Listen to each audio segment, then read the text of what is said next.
해외 출장에서 돌아온 문무일 검찰총장, 수사의 개시와 종결은 구분돼야 한다며 현재의 수사권 조정안에 대한 반대 입장을 또 한 번 강조했습니다. 네, 향후 검경 수사권 조정에 어떤 영향을 미칠지 주목되는데요.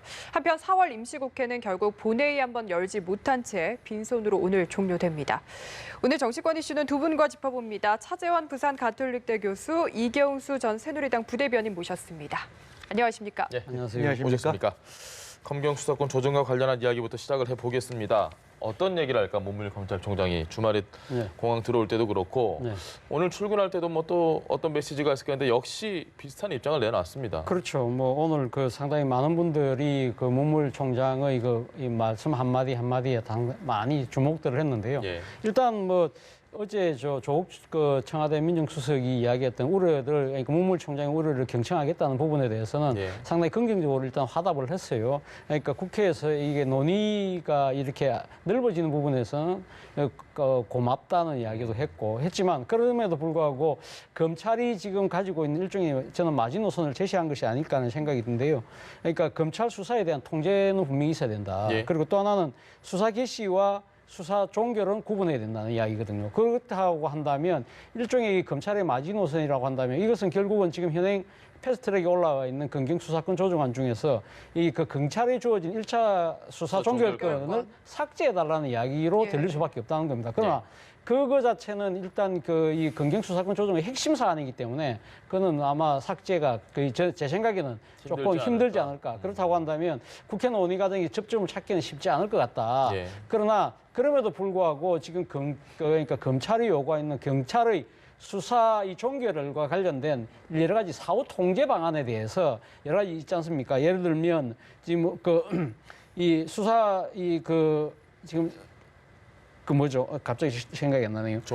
수사 종결과 관련된 이런 이의제기라든지 또 보안 수사라든지 이러한 부분들에 대해서 여러 가지 그러니까 좀 상호 보완, 추 보완할 수 있는 그런 부분들이 구체적으로 만약에 지금 장치가 마련된다고 한다면 과연 접점을 찾을 수 있을지 그런 부분에 대해서는 조금 더 지켜볼 대목인 것 같습니다. 알겠습니다. 이 박사님은 출근 장면 어떻게 보셨습니까? 예, 저 역시 문무일 검찰총장이 사실은 이제 어떻게 보면은 현 여권의 어떤 입장이 상당히 근접한 인물이라고 해가지고 이제 검찰총장으로 발탁이 됐거든요. 근데 어떻게 보면은 현 정부에서 가장 핵심으로 과제를 꼽고 있는 이번 이제 사법개혁 문제, 이 문제 어떻게 보면 정면으로 이제 항명을 한 셈이 보일 수 있죠. 그래서 여권 내에서 상당수 이제 문무일 검찰총장에 대해서 좀 비판적인 목소리도 나오고 있는데 어쨌든 제가 볼 때는 이제 검찰 내부에서 이 사건을 총장이 사표를 내면서까지 강력 수정을 하라는 주문도 있고 또 대검 간부 일부 중에서는 그럴 필요가 없다. 일단은 사표가 되는 건 최후의 수단이고 천천히 추이를 보면서 우리의 목소리를 충분히 내는 것이 오히려 유리하다라는 두 가지 의견이 아마 갈렸던 것 같은데 아마 후자 쪽으로 가는 것 같아요. 아마 문무일 검찰총장의 아마 임기가 7월인가 그럴 겁니다. 그때까지는 아마 이제 답을 갈 것 같은데 지금 핵심은 이거예요. 사법개혁이라고 하는데 가장 핵심이 이제 그 중에 하나가 검경수사권 조정인데요. 검경수사권 조정의 핵심 내용이냐면 1차 수사권을 누가 갖느냐는 겁니다. 그리고 그 사건을 종결을 할까 말까 하는 건 누가 갖느냐는 문제인데 지금까지는 이제 1차 수사권에 대해서 경찰, 검찰이 나눠 갖고 있었거든요. 근데 검찰 같은 경우에는 예를 들어 가지고 별건 수사니 하명 수사니 해가지고 경찰하고 별개로 검찰 단독 수사를 해서 하다 보니까 이제 예를 들어 가지고 권력형 사건이라든지 또는 봐주기 수사 같은 이런 것들이 관행에서 이루어졌기 때문에 아마 국민 여러분께서는 검찰의 횡포가 너무 심하다라는 차원을 많이 인식하시고 계실 거예요. 그런데 저는 이제 이 시간에서 시청자 여러분들께 한번 좀 질문을 드리고 싶은 게 어떤 사건을 수사하는데 한 사람이 수사하는 거하고 여러 사람이 수사하는 거하고 어느 방식이 더 공명하고 정대하고 정확한 수사를 할까요? 아마 당연히 여러 사람이 같은 사건에서 이쪽 각도 저쪽 각도 보는 것이 훨씬 더 공명하고 정대하고 정확한 수사를 할 겁니다. 그런 차원에서 1차 수사권을 이번 수사권 조정안처럼 모두 다 경찰에게 주고 그다음에 경찰 수사한 걸 본인 경찰 나름대로 더 이상 기소를 할까 말까도 우리가 알아서 하겠다라고 한다면은 과연 정확한 수사가 이루어질 것일까요? 저는 이 부분에서 국민 여러분께서 같이 한번 생각해 볼 필요가 있지 않나 생각합니다. 시청자 여러분들의 답변을 저희가 들어서 같이 얘기를 나누면 더 재밌을 것 같은데. 저는 그러니까 우리 이전 대변인 말씀하신 부분에 조금 공감이 안 되는 부분이에요. 그러니까 지금 검찰 검경수사권 조정의 핵심은 그거거든요. 그동안 이 그러니까 수사지휘권과 그러니까 기소 독점권을 갖고 있는 검찰이 이 막대한 권력을 갖고 있음에도 국민들의 그 기본권이라는 인권 보호에 그렇게 만족할 만한 성과를 내지 못했다. 오히려 그 큰 대형 사건 같은 경우는 검찰이 일종의 권력의 눈치를 본다든지 줄을 댄다든지 그런 모습들 때문에 우리 사회의 정의구현에도 앞장서지 못했다. 그런 측면에서 보면 검찰에게 주어진 독점적 권한을 좀 나눌 필요가 있다. 그래서 경찰한테는 일종의 수사권을 주고 그러니까 검찰은 기소권을 그대로 가지면서 상호 견제하는 방안을 지금 하자는 거였는데 그 자체가 지금 완벽하게 지금 그러니까 그 수사권을 떼내어서 경찰에 다 줄 수 없다는 것이 검찰의 주장이었기 때문에 예를 들면 상당히 그 중요한 사건인가 관련된 지금 이제 그 검찰에서 그동안 해왔던 특수 수사부에서 해왔던 그 범죄 같은 경우는 여전히 그러니까 검경수사권 조정 법안이 통과된다 하더라도 검찰이 직접 할 수 있는 상황이거든요. 그렇기 때문에 그리고 지금 사실은 앞서 수사를 여러 군데서 하면 국민들에게 이익이 되지 않겠냐는 부분이 있는데 예를 들면 경찰이 제대로만 수사를 할 수가 있고 검찰이 지휘감독만 그러니까 그 기소권을 통해서 제대로 견제만 할 수 있다고 한다면 그러면 지금 경찰이 똑같은 수사를 하고 난 뒤에 다시 검찰에 가서 또 수사를 받는 이 이중고를 탈피하려고 하는 국민들도 상당히 많다는 것이죠. 그렇다고 한다면 저는 뭐 지금 그러니까 완벽하게 수사와 기소가 분리되지는 않았지만 일종 가는 가동기 단계로서 어느 정도의 수사권 조정이 나왔던 부분은 아마 국민적 요구였던 것이 아닐까. 그렇다고 한다면 가는 방향은 맞다. 그러나 가는 데 있어서의 강론에 있어서의 방법론의 차이에 대해서는 뭐 서로 의견이 의견차가 있을 수 있지만 그것이 자칫 검찰과 경찰의 밥그릇 싸움처럼 삐친다고 한다면 그건 안 된다는 것이 제 생각입니다. 앞서 차 교수님께서 조국 수석의 이야기를 좀 했습니다. 그 SNS 메시지 경청해야 된다라는 부분. 일각에서는 너무 유체이탈 화법 같다. 본인이 주도한 검경수사권 조정에 이렇게 약간 좀 제3자처럼 얘기하는 게 적절하냐 비판의 목소리도 있거든요. 이 부분은 어떻게 보십니까?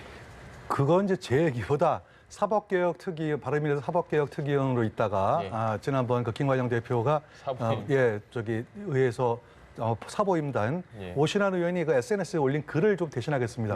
오신환 의원이 하는 얘기가 무슨 말이죠? 이런 얘기를 하셔요.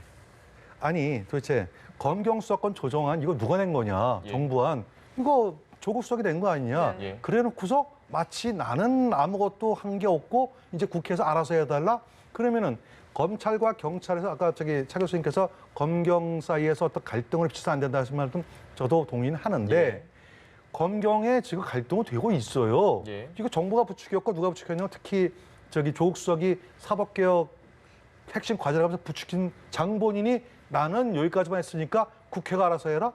이거야 정말 유체이탈 법 맞죠. 그러니까 오히려 모든 그 공원 이제 국회로 넘어갔다? 그럼 국회에서는 어떻게 하라니까 패스트트랙에 올려놓고서 패스트트랙에 올려놓기 전에 국회 충분히 논의를 하고 공청회도 하고 국민들에게 정확하게 이게 뭔지를 다 충분히 알린 다음에 그 다음에 여론조사도 하고 그 다음에 이제 법안 심사를 해야 되는데 지금은 법말이 완전히 거꾸로 된 상태에서 국회에서 알아서 해라? 이거야말로 제가 볼 때는 오신환 의원이 말씀하신 대로 유체이탈법이다. 그렇게밖에 말씀드리기가 없겠습니다. 지금 말씀하신 내용이 이 조국 수석 발언 중에 최종 선택은 입법자의 몫이다라고 말한 부분을 지금 얘기해 주셨는데요. 이에 대한 생각은 좀 어떠십니까? 저는 뭐 조국 수석 입장에서 어제 그 밝힌 부분은 뭐 저는 나름대로 그러니까 이 지금 검찰 수사권 아니 그 검경 수사권뿐만 아니라 사법개혁을 총괄하고 있는 청와대 대통령이 참모로서 할 수 있는 이야기를 한 것이 아닐까 하는 생각이 듭니다.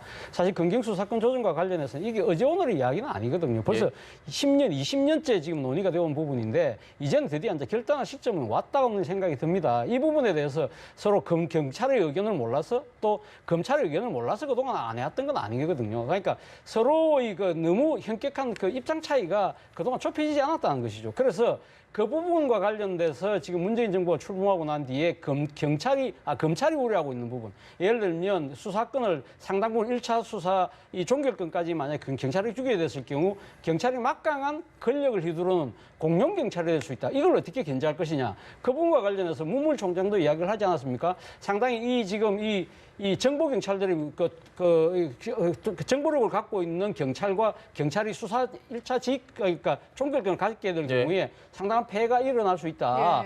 그러니까 무소불위의 권력을 행사할 수 있다는 부분인데 이 부분과 관련해서 문재인 정부가 출범하고 난 뒤에 자치경찰제를 도입한다든지 또 그리고는 국가수사본부라고 해서 일종의 미국식으로 따지면 FBI 같은 연방수사국 같은 걸 만든다든지 그리고 또 하나는 경찰대 개혁을 한다든지 그런 노력들을 해왔다는 부분을 어제 그 자신의 페이스북에 이야기를 했지 않습니까? 그럼에도 불구하고 검찰이 그래도 그 공룡 경찰에 대한 우려가 있는 만큼 이 우려에 대해서는 국회 논의 과정이 지금 패스트트랙에 올라간 부분이 최종 법안이 아니라는 것이죠. 아직까지 상당 기간 논의를 할 수 있기 때문에 거기서 검찰이 이야기하는 앞서 제가 이야기했던 이 지금 1차 수사 그 종결권과 관련해서 검찰이 사후 통제 장치로서 필요하다고 생각하는 뭐 여러 가지 이의제기권이라든지 뭐 그런 부분들에 대해서는 검찰이 의견을 내면 그건 국회에서 반영을 할 수 있다. 그렇지만 그것은 내가 청와대나 정부가 하는 것이 아니라 그거는 이제는 국민의 대의기관인 국회에서 결정할 수밖에 없는 것이고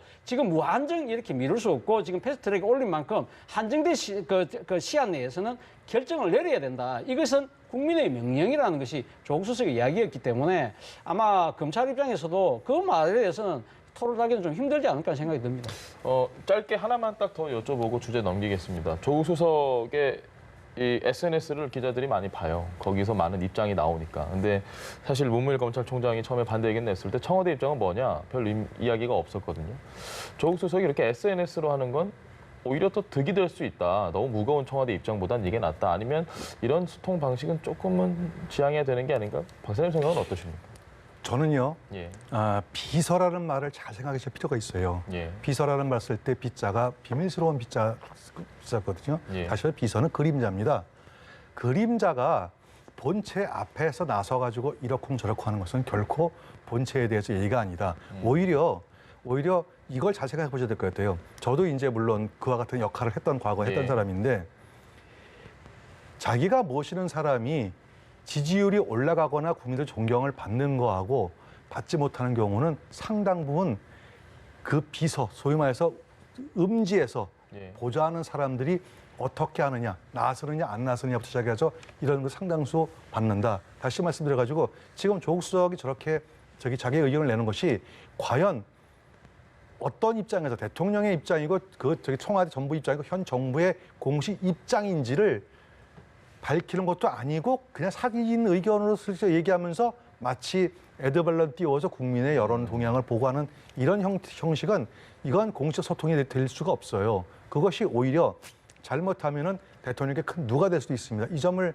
잘 보셔야 되고 그다음에 이제 이 검경 수사권 관련해서 여론조사가 이제 아마 수사권 분리하는 거에 좋게 나온다 그러는데 이 내용을 가만히 보니까 이게 지지한 정당에 따라 조금 다른 것 같아요. 그래서 저는 이제 이번 기회에 이게 지지한 정당에 따라서 찬성과 반대할 것이 아니라 어떤 것이 과연 국민들에게 이익이 되는지 인권을 보호할 수 있는지 정확한 사건 사고를 정확하게 규명하고 거기다음에 응분의 책임을 지는 시스템인지 이거를 좀 봐주셨으면 하는 생각입니다. 알겠습니다. 네, 이슈 넘겨보겠습니다. 4월 임시국회가 빈손국회로 끝이 났습니다. 한국당이 계속 장애투쟁하고 있고 황교안 대표가 오늘부터 민심 대장정 전국 돈다고 하거든요. 근데 오늘 부산에서 기자회견 도중에 눈물을 보였습니다. 이 의미를 어떻게 해석해야 될까요? 황교안 대표 입장에서는 사실 어떻게 혼자서 지금 단기 필마로 지금 민생 행보에 나갈 수밖에 없는 그러한 것이 어떻게 보면 불가피한 선택일 가능성이 있습니다. 저희가 생각했을 때는 지금 패스트트랙 전국 때문에 사실 지금 야당 입장에서는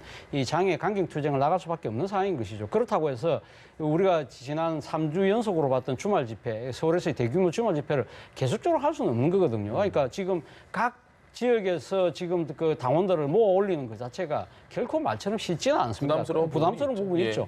그렇기 때문에 지속 가능하지 않다는 것이죠. 그렇다고 한다면 지금 당장 아무런 철군의 해군의 명분도 여건에서 주지 않았는데 돌아올 수는 없지 않습니까? 그렇다고 한다면 대규모로 지금 다 끌고 나갈 수는 없지만 본인 혼자서라도 그럼 지금 이렇게 단기 필마로 민심으로 들어가는 모습을 통해서 이 지금 정부 여당의 그런 무리한 전국 운행에 대해서 상당히 실상을 알리겠다. 그런 부분들에 대해서는 뭐 지금 야당 그 지도자로서의 뭐 불가피한 선택이 되는 측면은 분명히 있고 그리고 또 한편으로는 부산에서 오늘 기자회견을 하면서 눈물을 뭐 이렇게 걸청했다. 아마 지지자가 상당히 지금 한국당 뭉쳐야 된다는 이야기에 조금 뭉클했던 모양입니다. 그런데 나라를 위하는 뭐 그래서 나라를 위한 마음이라고 했는데 저는 뭐 나름의 진정성이 있지 않나 하는 생각이 듭니다. 사실 지금 그 한교안 대표가 이번 장애투쟁을 통해서 그동안 뭐 공안검사, 뭐 또 관료 출신 정치인의 한계라는 부분들을 많이 이야기했지만 대중정치인을 일단 변신하는 데는 상당히 큰 도움을 받은 것도 사실인 것 같아요. 그리고 뭐 당내 여러 가지 이 견해차, 뭐 또 노선 간의 갈등 이런 것들이 있었지만 이런 거 다 묻혔잖아요. 그리고 그거 하면서 말 그대로 당을 한교안 당으로 확실히 장악도 했고 그리고 또 무엇보다도 문재인 대통령에 맞서는 일종의 그 야당의 대표로서의 자리가 뭐 지금도 분명히 한 것이죠. 그런 측면에서 본다고 한다면 본인은 이번 아마 민생 투어 자체가 이 당 차원에서의 그 야당의 투쟁성뿐만 아니라 앞으로 향후 정권 교체 때 중요한 역할을 하겠다는 나름대로 아마 생각이 있다고 한다면 아마 상당한 장기 이 지금 포석으로도 유용할 것이 아닐까 그런 생각이 들지만 그럼에도 불구하고 제가 조금 우려되는 부분은 지금 이 장애 투쟁을 하시면서 일종의 뭐랄까요 소명을 시키랄까요 뭐 이런 걸 상당히 많이 갖고 계신 것 같아요. 그러다 보니까 말이 점점 거칠어지고 있다, 강해지고 있다 그런 부분들이 지금 사실 그러니까 지금 중도층들한테 어떻게 비칠 것인가 특히 논리 구조 자체가 기성된 색깔로 가는 부분에 대해서는 조금은 앞으로 향후 만약에 큰 꿈을 갖고 계신다고 한다면 조금 깊이 살펴볼 대목이 아닐까 생각됩니다. 그래도 전반적으로는 플러스 마이너스 했을 때 플러스 쪽이 더 많다고 보시는 거예요? 일단은 뭐 지금 그 한교안 대표 정치인 한교안의 입장에서 본다고 한다면 나름대로는 뭐 플러스적인 측면이 분명히 있어 보이는 건 사실인 것 같습니다. 몇 달 전에 한국당 경선할 때 사실 한교안 대표 그때 당시 후보였죠. 애매한 답변이 많다 저희가 이랬는데 지금 보면 정말 확실한 답변들이 많거든요. 선명한 답변. 득실 좀 따져주시죠. 저도 이번 장애 이제 세 차례에 걸쳐 이제 광화문 그 장애 투쟁, 그 다음에 오늘부터 시작한 민생 탐방 이걸 통해 가지고 황교안 대표가 이제 아마추어에서 또는 관료에서 이제 전문 정치인으로 그 다음에 이제 나름대로의 국가 지도자로 반열에 올라서는 중요한 기회기를 말했다고 생각합니다. 다만 이제 황교안 대표가 이제 민생 투어를 계속하는 이유는 두 가지예요. 첫째는 가장 첫 번째는 더 이상 국회를 그대로 방치할 수가 없다는 겁니다. 따라서 장외 투쟁은 황교안 대표는 지금 현역 국회의원이 아니니까 본인이 장외 투쟁을 이끌어 나갈 테니 국회의원들은 이제 들어가서 정당에 싸워라. 다시 말해가지고 좌파 독재 이와 같은 구호보다는 좌파 무능 이쪽에 더 강력하게 이쪽을 더 좀 더 할 필요가 있다는 어떤 전술상의 어떤 약간의 변화, 조짐 이런 것들을 보여주자는 것도 있고요. 두 번째는 이제 본인이 이제 대중 정치인으로서 민생 탐방을 통해 가지고 확고한 보수의 이제 아이콘이 되고 대안이 될 수 되겠다라는 이제 그와 두 가지 이제 목적으로 보여집니다. 그러나 결과적으로 볼 때는 황교안 대표 상당히 성공했다고 보여집니다. 알겠습니다. 네, 조금 다른 질문이 있는데 지금 하시는 내용 들어보면 한국당이 조만간 국회로 돌아갈 거라고 보시는 건가요? 지금은 그럼요. 장애 투쟁을 계속하고 있는데요. 그럼요. 돌아갈 겁니다. 왜 돌아가야 되냐면은 일단 가장 중요한 거는 어쨌든 간에 야당도 무조건 반대만 해서는 국민들의 지지를 얻어낼 수가 없고 특히 수없이 많은 중도층의 지지를 끌어낼 수는 없어요. 오히려 말이에요. 좌파 독재라고 하는 그 명제보다는 오히려 무능한 좌파, 경제 성장률 마이너스, 그다음에 안보 지금 북한 미사일 쐈는데 미사일이 이제 발사친 지 9분도 못하는 이 정부. 이런 것들을 오히려 국회를 들어가 가지고 설득하고 공격을 하는 것이 훨씬 더 제가 볼 때는 국민들한테 효과적이다 이렇게 보여집니다. 알겠습니다. 민주당 상황 좀 보겠습니다.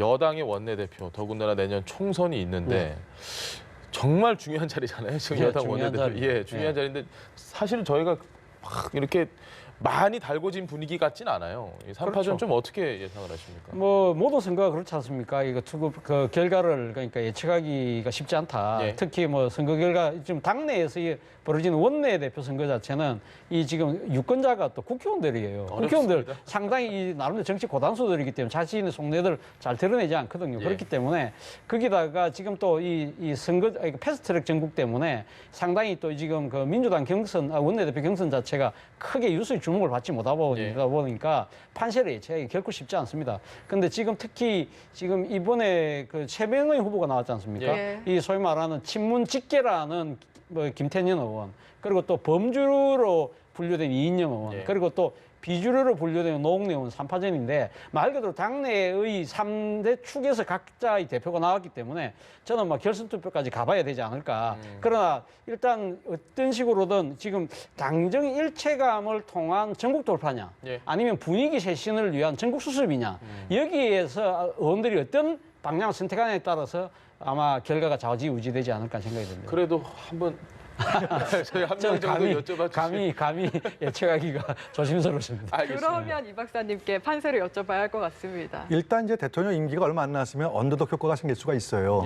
그래서 소수에 반란해가지고 지금 현재 가장 소수라고 할 수 있는 이제 노웅래 의원의 점수를 주고 싶은데 아직은 대통령 임기가 3년씩이나 남았어요. 아무래도 이제 친문의 직계라고 하는 분이 좀 유리하지 않을까. 다만 이제 차 교수님이 예언하신 대로 1차전에서 그냥 과반수를 확실히 얻을 것이냐 하는 부분은 좀 제가 볼 때 쉽지 않겠다. 결선 투표까지는 갈 가능성이 높고 그럴 경우에는 아마 직계가 유리하지 않을까 싶습니다. 알겠습니다. 바른미래당 상황 짚어보겠습니다. 김관영 원내대표가요. 지금 뭐 계속해서 지도부 총사퇴 요구가 있는데 아주 흥미로운 제안을 했습니다. 바른미래당 의원들이 느끼기에는 사퇴 요구자 모두 내년 총선에 바른미래당 이름으로 기호 3번 달고 나오면 내가 나가겠다. 굉장히 저는 승부수라고 생각이 되는데 어떻게 보십니까? 저는 김관영 원내대표 이야기 들으면서 이제 광고문구 하나 생각이 났어요. 니들이 개맛을 알아? 이 말이지 않습니까? 그러니까 쉽게 말하면 김관영 의원은 옛날 광고인데 니들이 애국심을 알아는 뜻이죠. 그러니까 애당심을 아느냐는 뜻이죠. 그러니까 쉽게 말해서 지금 자기를 흔드는 사람들한테 결국 당신들의 속내는 지금 당을 접수하고 난 뒤에 이 당 가지고 소위 말 자유한국당하고 합쳐서 입원하려고 하는 속셈 아니냐. 그러니까 그런 애당심 없이 내를 감히 흔들려고 하느냐. 나는 그래도 이 당 3번, 기호 3번 갖고 내년에 총선 나가기로 말할 자격이 없다. 자격이 없다. 애당심 없는 사람들이 내를 흔들지 마라. 그 이야기를 하고 싶은 거죠. 그러나 그 이야기 자체가 과연 얼마만큼 이 지금 진정성 있게 들리는지는 또 다른 또 김관영 의원 자신의 보호하기 위한 일종의 정치 레토릭이라고 보는 사람들도 꽤 있는 것 같아요. 김 원내대표가 이 자리에 나와서도요 똑같은 얘기를 했습니다. 내년에 총선에서 3번 달고 나간다고 말한 사람 자기밖에 없다. 좀 이 말 어떻게 보십니까? 저는 진정성을 못 느껴요. 그 말씀에. 현실이거든요. 정치는 아주 현실입니다. 과연 우리나라 정당사에서 제3당이 2번씩이나 성공한 정당이 있느냐? 없어요.